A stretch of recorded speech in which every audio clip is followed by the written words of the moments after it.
Hello and welcome to Super Respectable.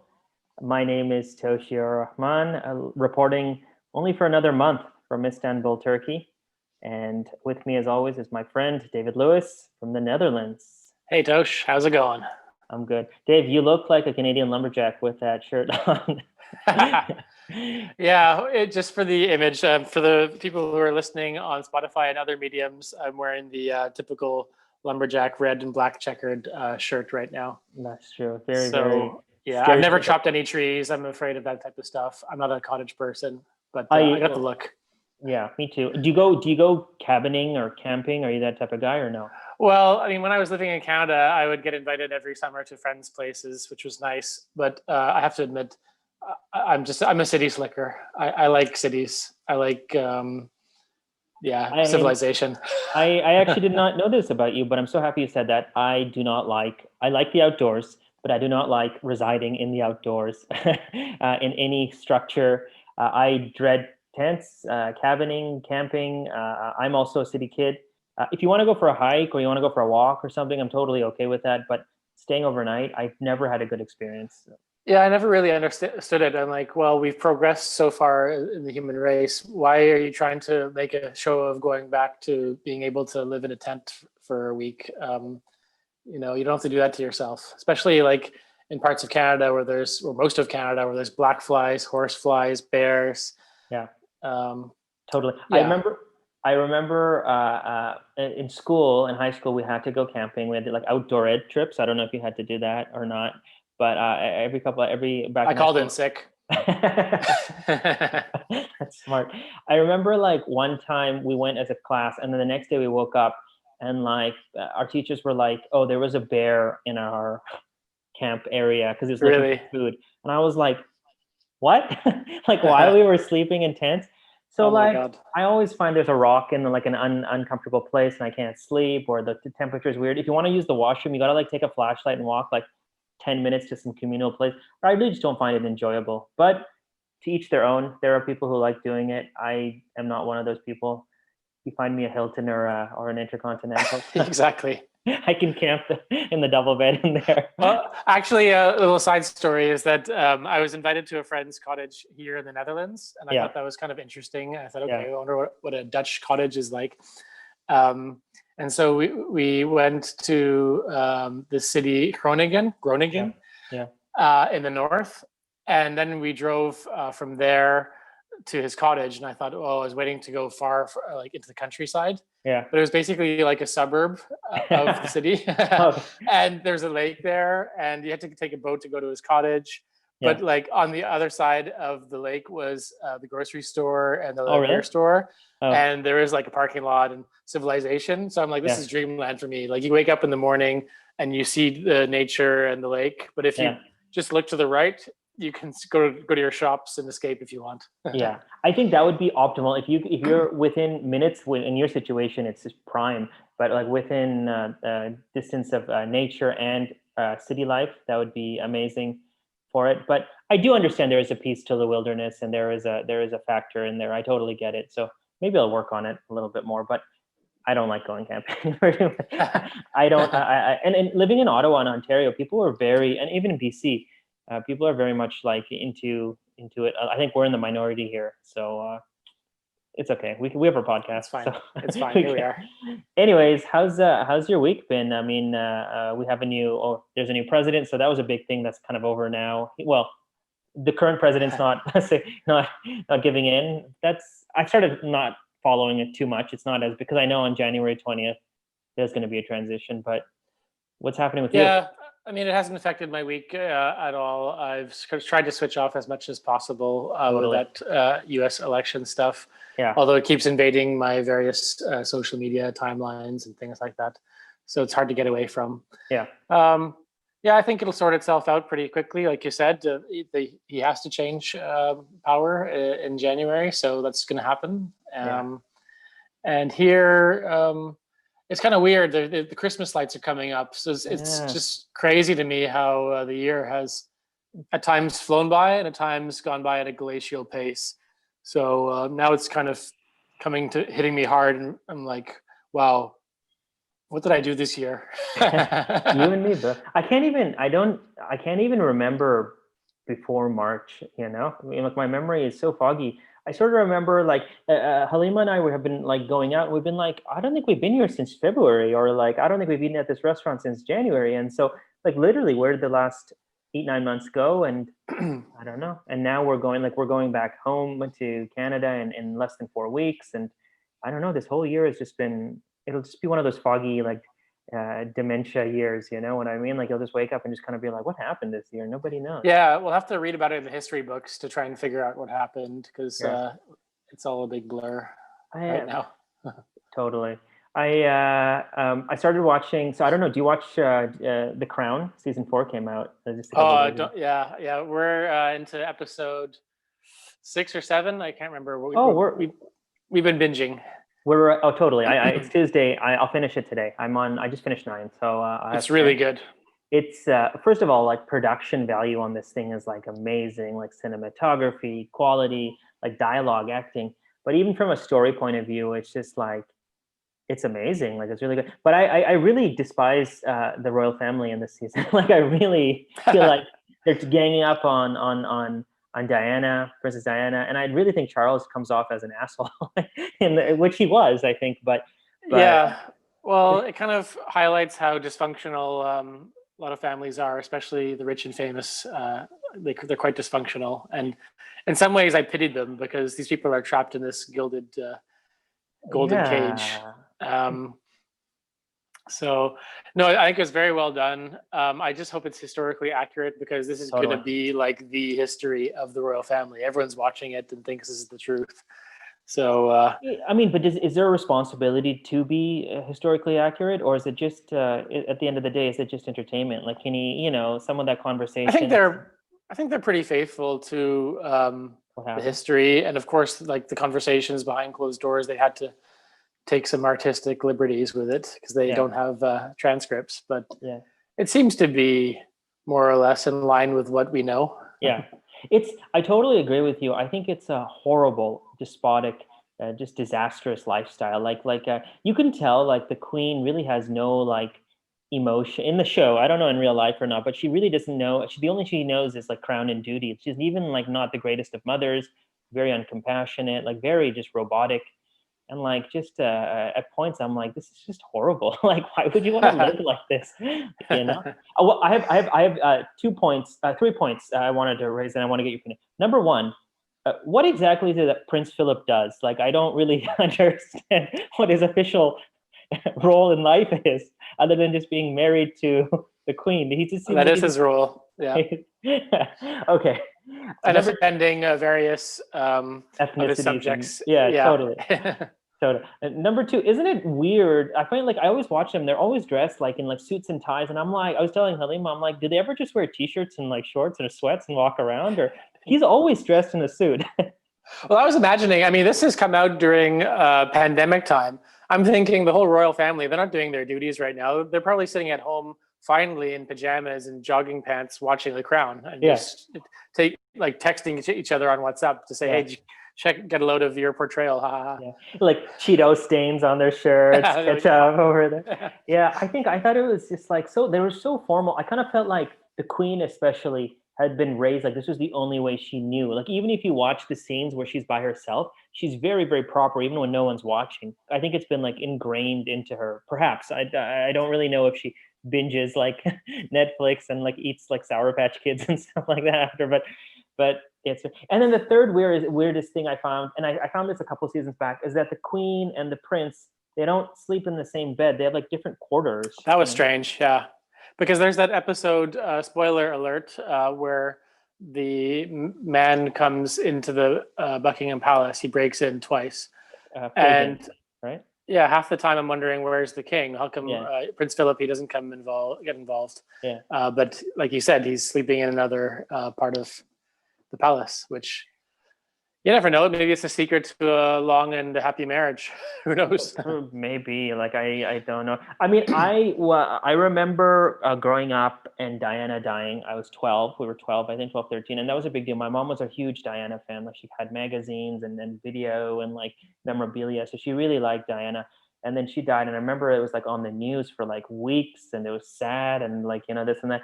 And so watching this, because I know how it's going to end, right? And so like it's kind of sad, and how it goes. And then I was thinking it must be weird for like the royals now, especially William and, well, not Harry anymore, but like to watch their parents' story unfold, and even to watch themselves on TV. You know what I mean? They have actors playing them, and it's weird. Like It's become weird. very close to a reality series. Yeah, and I totally understand why like Harry and his wife and their kid are sort of like, we're out, we're not doing this anymore. Like we're living in, we've moved to Los Angeles or wherever, Santa Barbara, So But even still, it's hard for them to have a normal life they can because never, yeah. they're always going to be in the spotlight. They can't check out. So the British press is pretty relentless in keeping tabs on what the royals are up to. So, Yeah. Are they technically royals anymore? I'm not sure. I think Harry still is, but Prince Andrew, the one who is having some problems with that Epstein sex scandal. Yeah. I think he's been kicked to the curb. Maybe not having to relinquish his titles, but having to give up his royal duties. Yeah. So yeah, strange crew of people. Yeah, but very much related in two ways. I'll get to on today's topic. It's again transgression. So I love reading about how rich people spend their money, because I think it is so fascinating. Because I don't know about you, but like I'm not rich, so I don't have working on it. We're working on it, but some people, because I find like there comes a point where every basic need has been fulfilled, and every luxury has been fulfilled, and at that point you just start wasting it like there's no tomorrow. So like I'm going to talk about the world's most valuable private residence. Do you know it? I think I do. Can I guess the city? Yeah, sure. Where is it? Mumbai? Yes, it's Mumbai, India, and it's called Antilia. It's owned by a billionaire business mogul, Mukesh Ambani. He is the richest person in India. So he owns what is the world's most valuable private residence, estimated at $2.2 billion.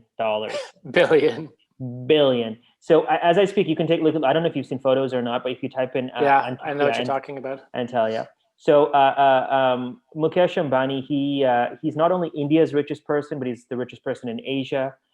He has an estimated net worth of $81.1 billion. Crazy. He's the sixth richest person in the world. On a side note, have you noticed that this year during the pandemic, a lot of rich people have become increasingly richer?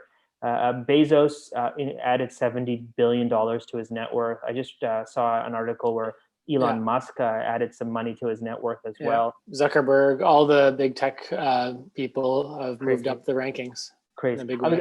I was telling Halima and I went for a walk, and I told her this a few months ago. So last year when Bezos got divorced with his wife, she became the richest woman in the world because she got half of his earnings at the time, which was around $62 billion. And Bezos made that up in a year, like plus 10. That's unbelievable. No big deal. Unbelievable. Like just to think, like, you know how much money that is? That's insane. Like most people won't make it to $1 million, right? To make it to a point where it's like $1 billion and then 100 times over is crazy. What I can't really figure out with that is, how do you do banking if you're this guy? So which bank account do you put it in? Because that would be so disturbing to any bank's business in a good way for them. But he would have to spread it out over so many different banks and have so many people monitoring his money. Yeah, I don't know how he invests it or keeps it safe. Trustful people as well, not people who will like scam them and take a percentage of it. I think most of it's probably not physical money. It's probably in stocks and real estate and ownership. That's true. You're right. I'm sure most of it is in Amazon stock, and it's just going up and down based on that. But like, yeah. Of course, to your point, say that even like 99% of it is in stocks. Even a 1%, which is more than $1 billion, is in cash. Like, where would you keep all that cash? And what if one day he decides, I would like to see that cash and just look at it? Yeah. And do you go to get a withdrawal and wait 2 months before they can take it out? And Yeah. I don't know. So it could be like Scrooge McDuck and have a big A big pool. big pool of it. I heard a few years back when Apple, I think Apple and Samsung, or I forgot who they had sued one another for something, and one company lost, one company won, so they had to pay a fee. I think Apple was the one who had to pay the other company, and so it was like, I forget the amount, but let's say it was $1 million. They sent $1 million in pennies to them in spite. No way. Like, yeah, so like they're like trucks driving to Samsung offices with pennies and stuff like that. This is rich people stuff, man. It's crazy, But So but what are anyway. the features of this house? Like, what's the Okay, what's so the deal? some interesting stuff. So apparently, the building is 173 meters tall, and most buildings that are this tall have around 60 floors in them, 60 stories. But in this building, they've decided to have lesser floors. So there's 27 stories, which makes each floor a much bigger. So the floor to ceiling ratio is higher. So it actually looks kind of weird when you look at it. It should be it should have more area, but because they went for space, it's 27 stories, over 400,000 square feet of space. And you're asking me, Tosh, what are you going to do with 400,000 square feet of space? Well, I'll Yeah, tell you. Tosh. 3 helipads, functionality and room for air traffic control, I guess, for the 3 helipads.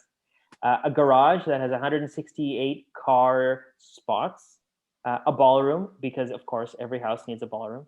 Yeah, why not? 9 high-speed elevators from the lobby that'll take you up and down, a 50-seat theater, a terrace garden, pool, of course, a spa, a health center, a temple, and my favorite, because Mumbai is a hot place where the weather is pretty humid, a snow room that spits out snowflakes from the wall. No way.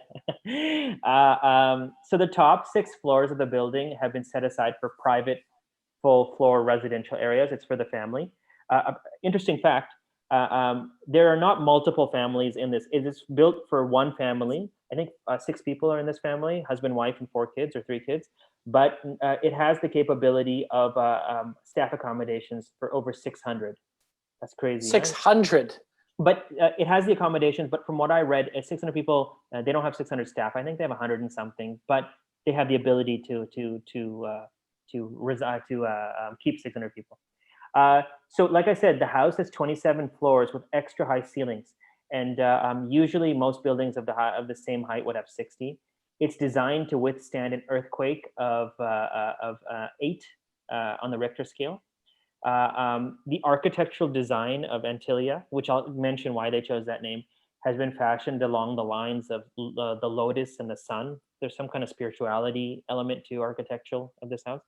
And the house has been divided unofficially into 6 sections. So it represents kind of the different parts of spirituality. It's been earth, water, fire, air, sound, and light. So as you go, it's actually in that order. The bottom is earth, then it's water, then it's fire, then it's air, then it's sound, it's light. It started construction in 2006 with a US architectural firm. And then an Australian firm actually was the construction company, but they swapped them out for another firm near the end. Do you know, by the way, do you know anything about architectural and construction firms? I don't really know anything a lot about them. I mean, other than just what's there. But I'm assuming the architectural firm probably put up the blueprints and the construction firm just built it. Yeah. I mean, that's what I assume happens. And the construction firm just says, stop that. You got to modify this because there's no way we can engineer a building that looks like this. Yeah. But I mean, looking at it, I can imagine they had to probably shop around a few construction firms because it looks like something that a Jenga building combined with Lego, and it looks like a really crazy. Do you like the look of it? Just honestly, I mean, honestly, I wouldn't choose to spend my $2 billion on this. It's very cool. It's very unique and interesting. But it's just so in your face. It stands out like a bit of an eyesore to me. Totally, and it's very interesting you said that because this is where some of the criticisms comes in. I'll just mention it. But there is a little bit of controversy around this building, not because of how ugly it is, because of the origin of the land. So officially, there was actually an orphanage on this land, and it was given by a really rich ship owner to the local Waqf board. For those Mhm. people listening, Waqf is an Islamic term in the Islamic religion where someone donates or gives something for use that can never be sold or transferred to another owner. It's intended for its initial usage. So this land was given as a Waqf by an individual for an orphanage. So in 2005, before the owner decided to build, he actually used a dummy corporation. That's what rich people do. Really? A dummy or like he didn't name it. It wasn't clearly his, but it was his. You know what I'm talking about? He used a commercial entity, a dummy corporation, which was controlled by him, to buy the land in the trust. But this actually goes against Article 51 of the Waqf Act of India. So in these situations, you're actually not allowed buying the land unless you get permission.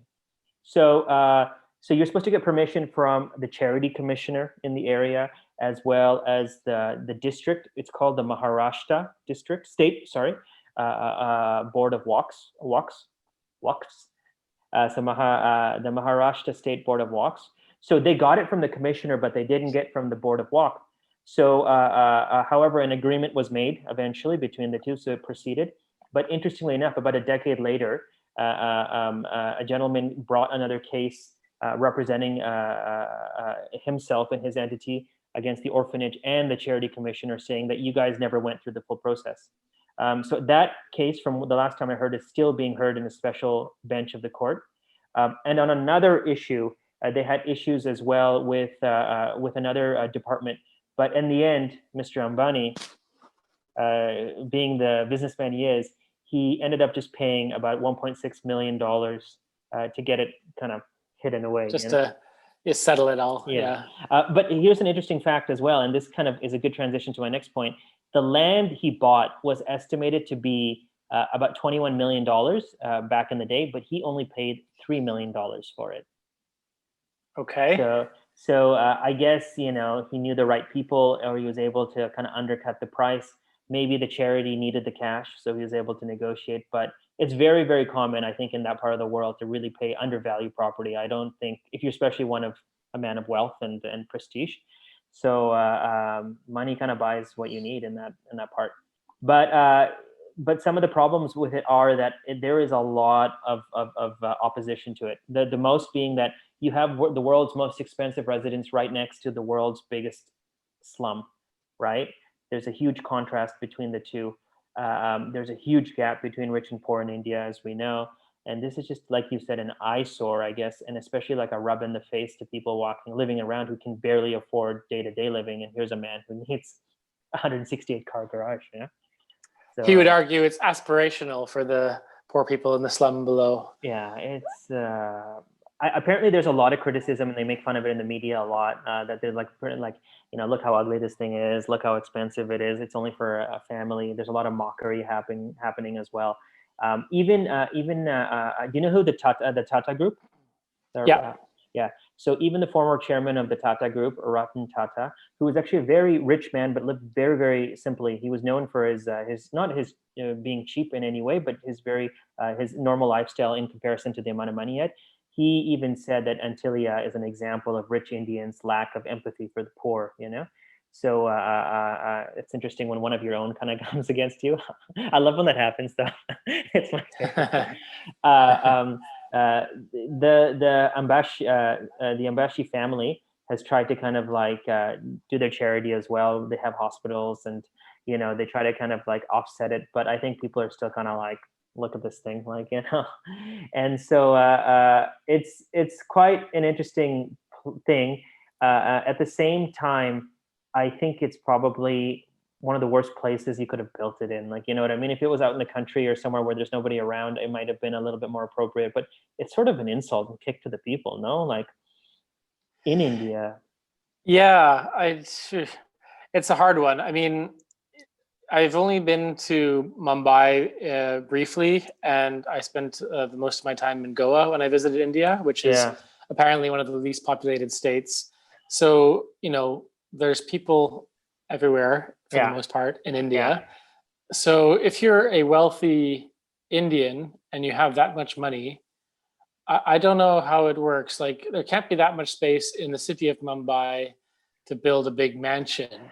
Yeah, So I guess he figured, well, my only option is to build up and in a big grand way. I can't yeah, sprawl out like a typical, North American or British mansion. yeah. Um, so I guess that's probably his perspective, but the result is that it's in your face. Everyone looks, you can see it, especially in the slum, and it's really glaring. Yeah. I think the thing is in a way it's transparent because the wealth is there, and he's Oh, making it very clear that he's rich. yeah, Whereas there's some people who are rich and they don't want to be known, they want to hide in the background, yeah, but they're kind of shady too. Like the Tata guy, you said he's a good guy and he's was very yeah. cautious with his money. But there's also rich people who they don't make themselves known for various reasons. It's not for the best of intentions. It's for very Yeah, selfish reasons. exactly. Yeah, So I don't know. It sounds a bit fishy with the land deal, that sort of thing. totally. And it feels also a bit like the Buckingham Palace story that we talked about a bit, where like he's living in a golden cage where Yeah, he's created a whole world for himself inside this building where essentially he doesn't have to leave and interact with the people on the the street people. below. So Yeah, he could spend his whole life in there and then fly out, not have to deal with traffic, yeah, go straight to the airport, and then like operate in a complete bubble. yeah. So it must be a strange way to live, even though you're living in the most expensive property ever built. Let me the good segue is it's the world's most valuable private residence, but the world's second most valuable residential property after Buckingham Oh, Palace, which is estimated at $5 billion. But Buckingham Palace, 5 billion. yeah, but Buckingham Palace is not a private residence; it's a crown residence. It's owned by the state, so that's the difference between the two. But That's what they five. mentioned on the Crown. The guy who broke in said, "Well, I can come here. It's owned by the government." Yeah, there you go. So it's strange. Oh, my last point was Antilia. The reason they named it Antilia is in traditional folklore, Antilia is a mystic island that was supposed to be in the Atlantic Ocean off the coast of Portugal and Spain. It doesn't exist in real life. It's been referenced throughout different literatures and different folklore, but there's no real reason. I don't know that publicly we know why they named it, but it's supposed to represent a phantom island off the Hmm. top. But yeah, it's an interesting thing. I've come across the island before. Not the island. I'm sorry, the building like before, and I've always thought it's interesting.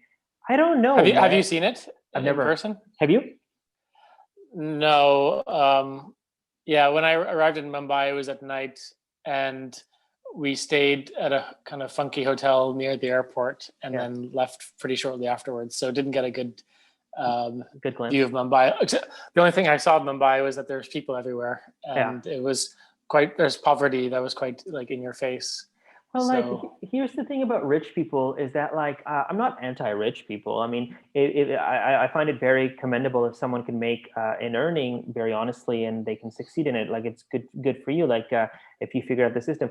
The thing I don't like is when people flaunt their wealth, and when especially in a place where you could use it for such good. And like we said, $81 billion is a lot of money. Like even if you kept $1 billion, it's still a lot of money. So like, I don't know. I find it interesting. Like you said, there are some rich people who are very low key for bad reasons, and there are other rich people who are very low key because they're just not that person. I'm thinking of Warren Buffett from Berkshire Hathaway. He's what, the second or third richest man in the world or something. He just lives in some like he lives in the same house he bought in the 50s eats in McDonald's. Omaha, Nebraska. Yeah, yeah. He eats McDonald's every morning, and he kind of drives his Toyota Camry Yeah, and I drinks wouldn't his emulate Magnum. his diet, that's for sure. But for him, he figured it out because he had a love of reading and he understood numbers and the math and the business, and he just sat at his chair and he kind of did it, and he just didn't. I don't think he really cares about the money at all, the way he's living his life. But it's very fascinating. I've heard that in Sweden, by the way, people who are wealthy, it's actually against their culture to flaunt it. So the owner of IKEA, or the founder of IKEA, who's very famous for being very, very frugal with his money, He used to fly economy. He drove like a Volkswagen car himself. He was very like easy. I wouldn't go that far. If I made it that rich, that's a bit too extreme. Okay, here's a question for Dave, for you, Dave. Like we'd ask if we were kids. So say you inherited $1 billion. Say Mr. Ambash was your great uncle on your Indian side, and et cetera, et cetera. He passes on and he donates $1 billion to you, or he gives you $1 billion. What are you going to do with it? $1 billion. I've never been asked $1 billion. I've been asked $1 million. $1 billion it's a challenge to spend that kind of money. So okay, you can reassess the amount to any amount you want. It doesn't matter. No, I'll take $1 billion. I'll take the money. Thank you very much, Mr. Ambani. So I would probably see if I could buy a stake in the Montreal Canadiens, the hockey team, my favorite team. Yeah. And then have some sort of say in what's going on. Yeah. I would. I'm gonna question all your decisions. So be ready Please for do. some. Okay. Please do. I would settle any outstanding debts that anybody in my family has. So my entire family is debt free. Yeah, and your friend Tosh, everyone's right? living, and some friends. But then I have to like create a hard a list, because then you start getting these people on the periphery come crawling back and saying, well, it'd really nice if you did this for me. But then by the end of it, you'd have nothing.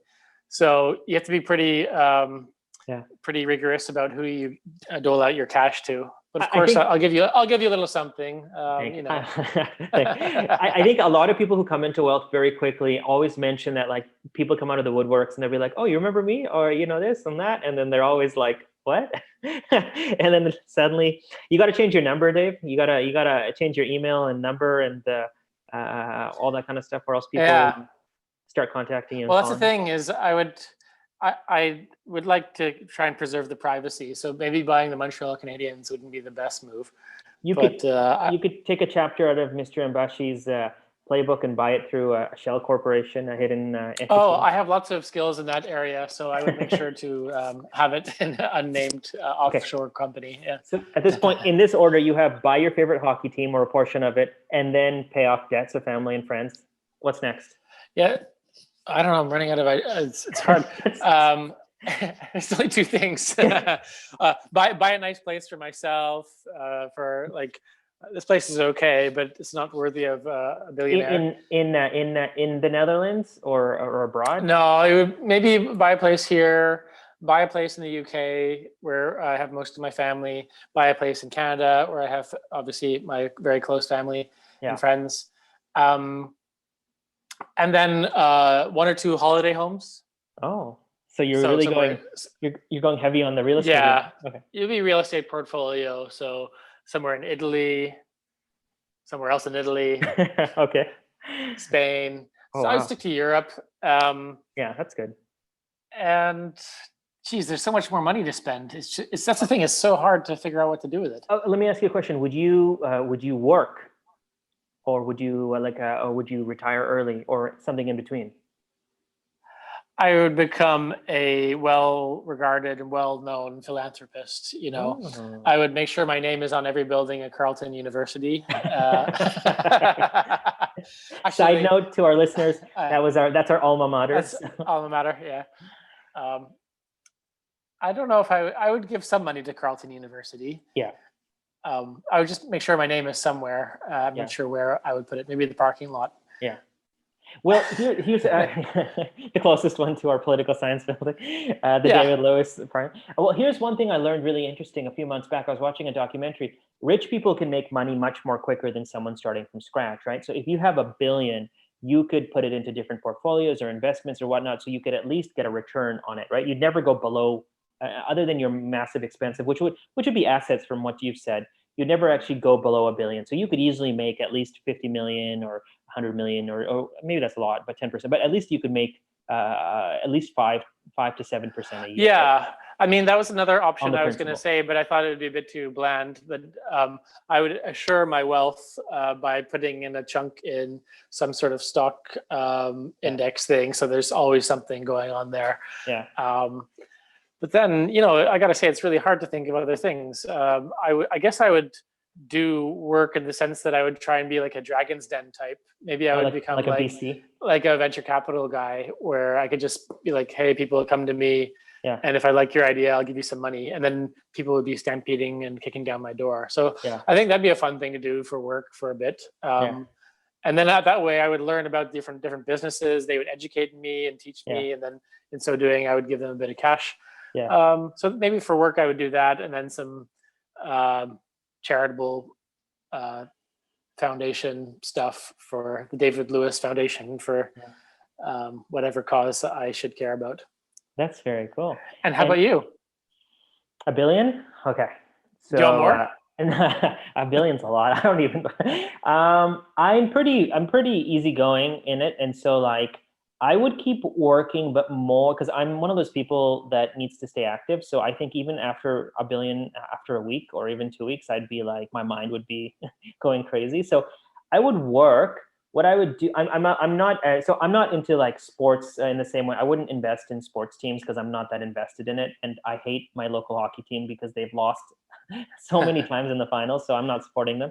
But I would probably put about 900 million into investments or the bank, probably. Let's say $1 billion, and with my 100 million left, I would pay off all loans and debts of family and friends. Within reason, okay? Like, you would put 900 million into the stock market, into investments. Well, I'm probably into a combination of assets, stocks, shares. Wow. Probably into it. I need to. I'm a little OCD with that. Like, I'd want that as making money, like on the principle. You know what I mean? Into it. I wouldn't do any VC related stuff at the moment. I'd probably take a year or 2 years off before I went back into it, because I do business anyways outside of the podcast, and so I'm just fatigued. It's a really stressful life. Okay. So, but I would do the same thing with you. I would buy some real estate. So for us, I'd buy a place in Canada, where my home is, as you. I would. So here's a cool thing. I would buy a place in Morocco, which is where my wife is from, and I love. I've always wanted to buy a nice piece of farm by the ocean. So with that, I'd buy some land there. I'd also like to buy some land in Scotland, in like the Highlands and something like that. I think it would be really, really like quiet, which is all I want. So some land, maybe travel business class. You know, I don't need my own plane or anything. Buy a motorcycle for myself. I like motorcycles, and maybe a nice car for myself, and my wife has a dream. Would you get a chauffeur? No, I like driving myself. What about, here's another one. Would you get someone to cook your food? Yeah, I would. So my wife loves cooking. I go through phases of liking cooking and not, and right now I'm in a lull where I don't like it. I also like cleaning the house and making sure like things are like good, but right now I don't like it. So it could be COVID, because I've been doing it for so. But I would definitely do things that would make our life easier, So if someone could help out with cooking and cleaning, I don't mind doing some of it, but I don't want to take responsibility for it.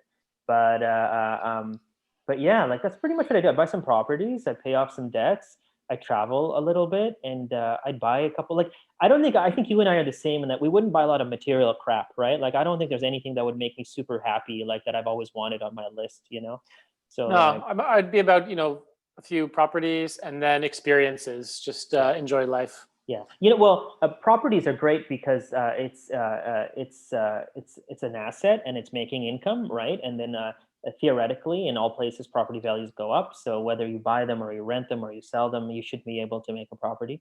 Seafront properties is very good, as I know. So I would build my portfolio of properties. I would travel. I would rest. And you know what it is about Halima and I have had this discussion when I was younger. I used to be like, I want money. I want to be the richest person in the world. Boom, boom, boom, boom, boom. And now it's not so much that I want to be the richest person in the world. I just want to be comfortable and not worry about. I don't want to be part of the rat race and just always worry about where the next paycheck comes from.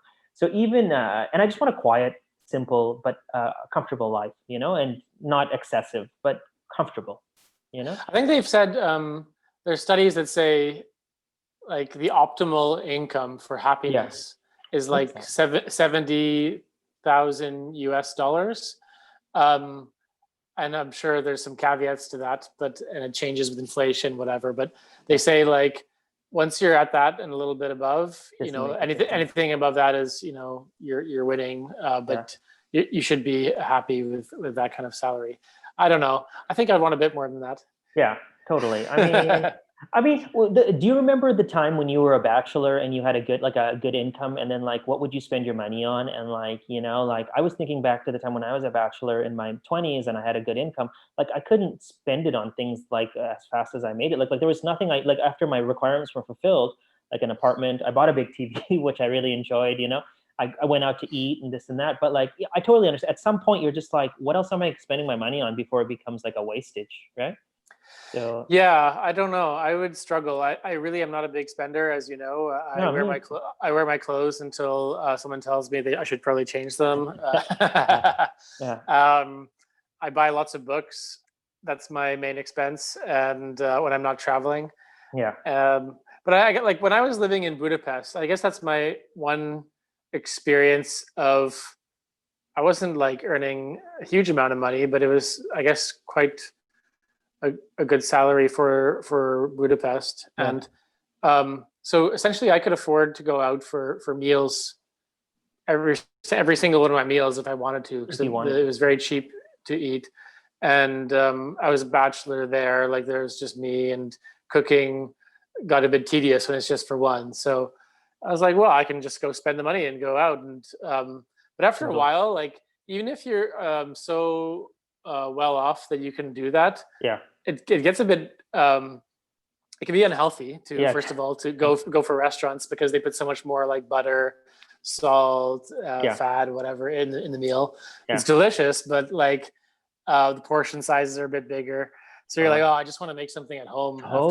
Totally, So totally. like I guess if you're a rich person and you're Ambani in the house, Yeah, he's for sure got a team of chefs for making sure. his food, and he doesn't necessarily look like the healthiest guy. He looks like he has a lot of food made for him. Yeah. Um, but like in theory, if like say you're an athlete for the NBA or NFL Oh, or totally. the Premier League, they pretty much all have chefs as far as I'm aware, and Yeah, they're on like really tight diets. yeah, I think that'd be cool. I'd be somewhere in between. I'd be yeah. like, okay, I want to eat healthy, but some nice food. So put me in between like what you make for your athletes and this, and that'd be a cool thing to do for a bit. I totally. You and I, we were on the same page. So when we go out, I never mind. Like I never complain about any restaurant we go to or buying groceries or anything, because I think food is one of those things that like just enjoy it. Like it's not an extravagance and it's in moderation and like and so experiences, which I put food under experiences other than material things, I totally think would be great. Anyone to help out. Here's a question for you. I know you don't have kids. Would you leave any of that $1 billion to your kids, or would you be like, no, you do it yourself and then you just donate it or give it away? That's a hard one because if you've ever seen the TV series Succession, have you seen Yeah, that one? it's low. It's Really, brilliant. it's a great show.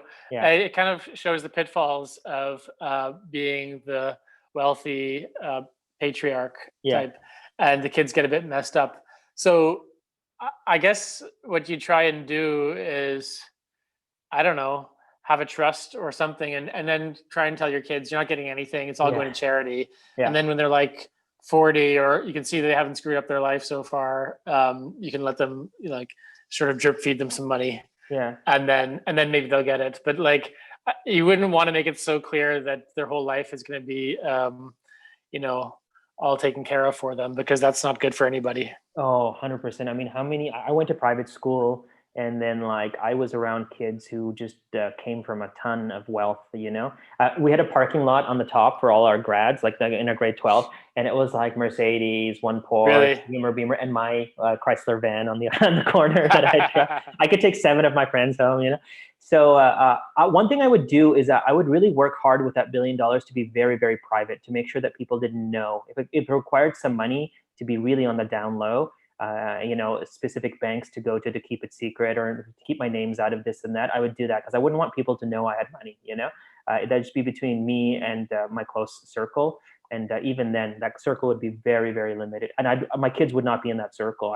I wouldn't want them to know that we grew up with this kind of stuff.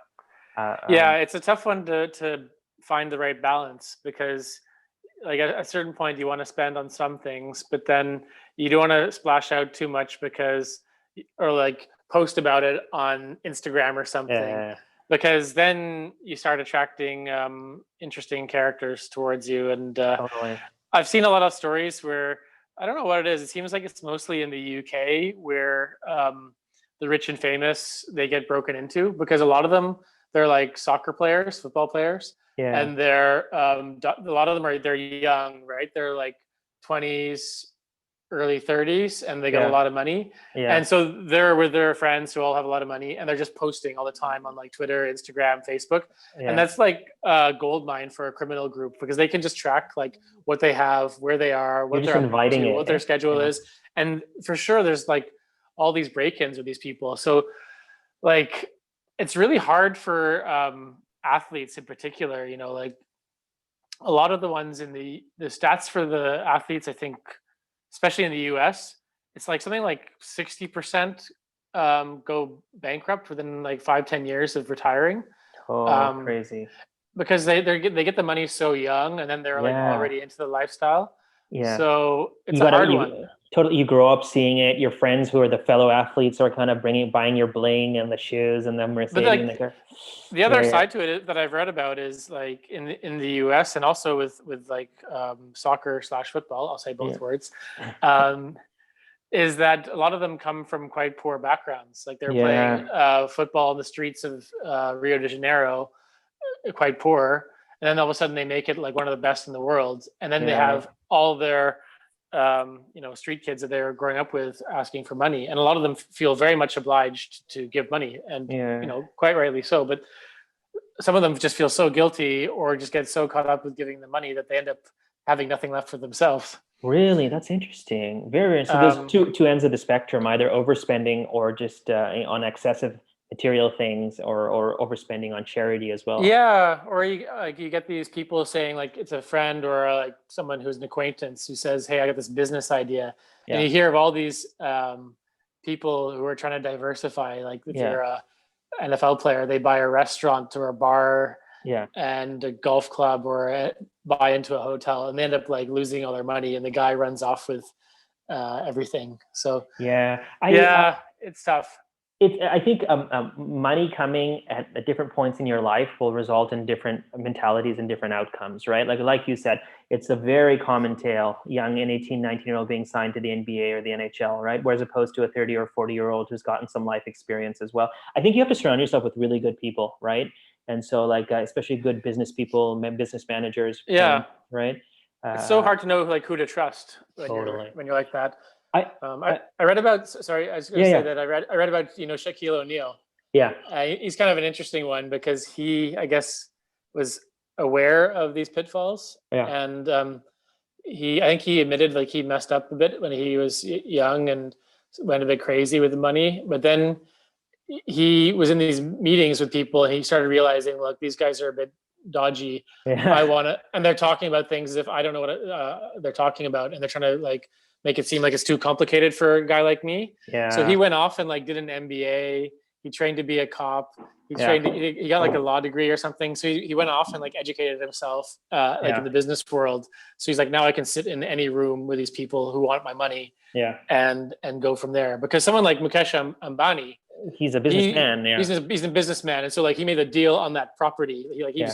He He's probably the got, one trying to rip off Shaquille O'Neal, yeah, right? he's like he managed to get that land for that place in Mumbai for he could have afforded what it was worth, but Oh, he's a totally. businessman and negotiated to get it for 3 million or Yeah, whatever. yeah, yeah. I So yeah, it's a tough world, money. Like they say that like you don't have money and you just worry about making money, but if you have money, you worry about just making sure you keep your money, right? So like if I had to choose between the two, I'd rather like not go crazy and just be a normal person, right? I think that fact that you brought up about 70,000, I would have a little bit more, but you're totally right. If you want to be a normal person who has a sane life, really after you get a certain threshold, which isn't like excessively crazy, you really like you're very much satisfied in terms of material things in this world. You have a roof over your head, you have good meals, your kids go to good schools, you have like a few, like really there's nothing else you'll do. So whenever you look at rich people, they're always just buying useless stuff. Like, you know what I mean? With excess money, like gold plated Mercedes or big diamond rings, like all the things that have no value whatsoever. But it's the thing though, is like, I guess they enter in their own little wealth bubble, and Competition. Yeah. then it becomes a competition. And a lot of them are really like type A personalities where Yeah. they just think I have to win at all costs. And Yeah. that's how they made their wealth. And then they start seeing people around them doing It's a that. horrible circle of people, I And think, to then be around. Yeah. it can be quite an uncomfortable circle to be around. So Yeah. that's Well, let why me, like people like Warren Buffett and Bill Gates, they're so rich they don't care for that kind of game. It's just yeah. like Yeah. Let me turn the light on. Sorry, 1 second. Sorry to our yeah. one viewer.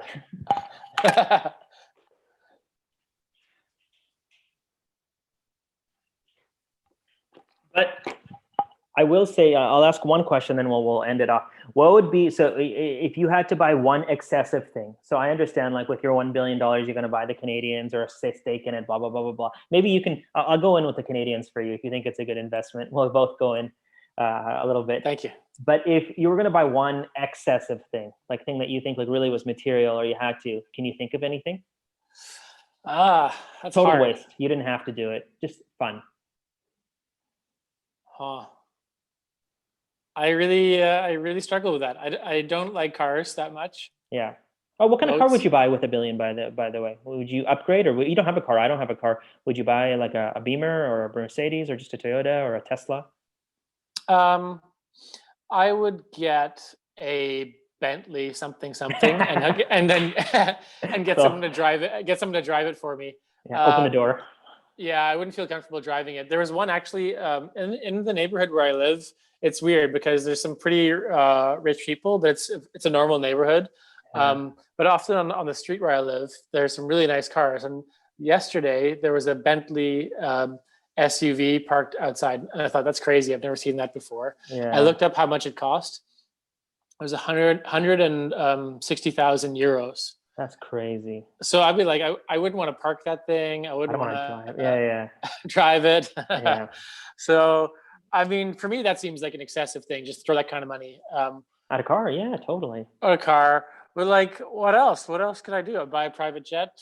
Well, that was my answer. I said I'd probably buy a private jet because I don't really like flying, like like commercial. I find that like I fly economy. It's not like I fly business class or first class, but I find the whole process of it a little kind of like annoying and like a passport check, immigration, like, security. Your luggage is too big. Waiting in line.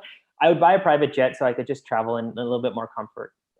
But there's a problem because a lot of wealthy and rich people have died in private jet crashes because there's a lot less scrutiny.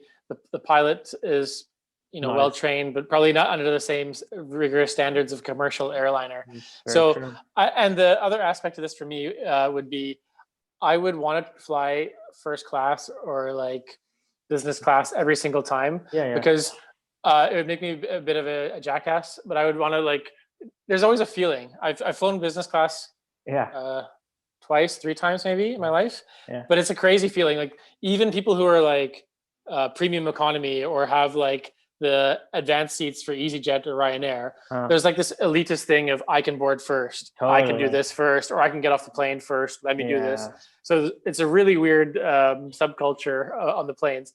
But I would totally indulge in it. Like, it's so strange you say that because at the end of the day, I totally get what you're saying, and I don't think it's a healthy thing for humanity to have this. But at the end of the day, we're all just going from point A to point B. But it's like you get to when you get to the airport, there's a different line.